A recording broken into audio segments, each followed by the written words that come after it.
be forced to do so. Thanks, Senator Walsh. Yes, pity. Okay, Deputy Barrett. Ambassador, I will say frankly, I'm one of the people who thinks you should be expelled from this country, and I believe that that's nothing to do with you personally. It's to do with the policies of your state. And I think, along with Desmond Tutu, that the time for treating you as a normal state is over, because you're not behaving as a normal state. And I just want to ask you questions, really, in relation to that contention. And I would just say, for the record, it certainly isn't motivated by anti-Semitism in my case. I mean, for example, when disgraceful attempts were being made to downplay the horrors of the Holocaust by people like David Irving, I brought a Jewish Auschwitz survivor to this city to organise meetings and get her on national television to remind the Irish people about the horrors of the Holocaust. And I would do so again if anybody tried to downplay the horrors of what were done to the Jewish people. But it is precisely because I'm opposed to racism that I oppose what your state is doing and what it stands for. So I just want to ask you a few questions in relation to that. And I should also say, by the way, I lived for a year on Moshav Neot Hakikar in the Dead Sea in 1987, 2 weeks before the first Intifada broke out. That leads me to my first question. You have tried to cover over what you have done, the killings of innocent people in Gaza on 3 separate occasions over recent years, the seizure of Palestinian land and so on, by attacking Hamas. Now, why don't you just admit that Hamas didn't exist when the first Intifada took place? They didn't set up an armed wing until the early 1990s.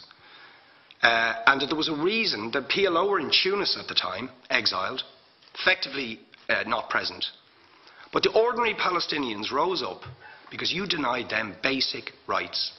I lived there. It was apartheid. It was racism. It was endemic. It was rotten. Absolutely, I was shocked within weeks of living there to see how you treated Palestinian people. And isn't it the fact that the law of return, which is the basic law of the Israeli state, is a racist apartheid law because it confers rights on Jews that it denies to Palestinians? It allows, for example, if I was Jewish and had never stepped foot in Israel, I could claim citizenship there tomorrow, but 6 million people whose origins are in what you now call Israel, who were forced out in 1947 or 48, do not have that right. Isn't that part of the reason why the Palestinians are in dispute with Israelis? Because you deny them the right to return to their homes and to their land and to their villages, and that they have a legitimate claim, even under international law, to return, but you deny them that right. Why do you deny them that right? And why do you give that right to other people who have no connection whatsoever with the land, whether you call it Israel or whether you call it Palestine? Why do you continue to seize land, if you're serious about Oslo and the two-state solution? Why do you continue to seize land, which under that agreement is land designated to be Palestinian land?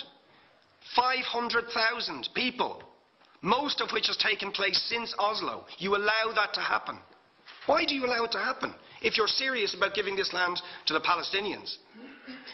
It's absolutely extraordinary. And it just, are you not just taking us, Ambassador, for idiots? That you can say with a straight face, we're serious about peace, but while we're serious about peace, we're going to seize Palestinian land. And you expect the Palestinians to just sit back and do nothing about that. And the world to accept that that is an acceptable way to behave. And you asked earlier on, could we have some constructive solutions? Now you know what the Palestinian people have been asking for. Far less even than some people would ask for. Because I believe the whole apartheid system should be dismantled. But what they've asked for is to lift the siege of Gaza. Just to lift the siege of Gaza. Let them have an airport. Let them have ports. Let them not be dictated to by a government for whom they do not vote as to what can go in and out of their territories, whether they will have power, whether they will have clean water, whether they will have medicine.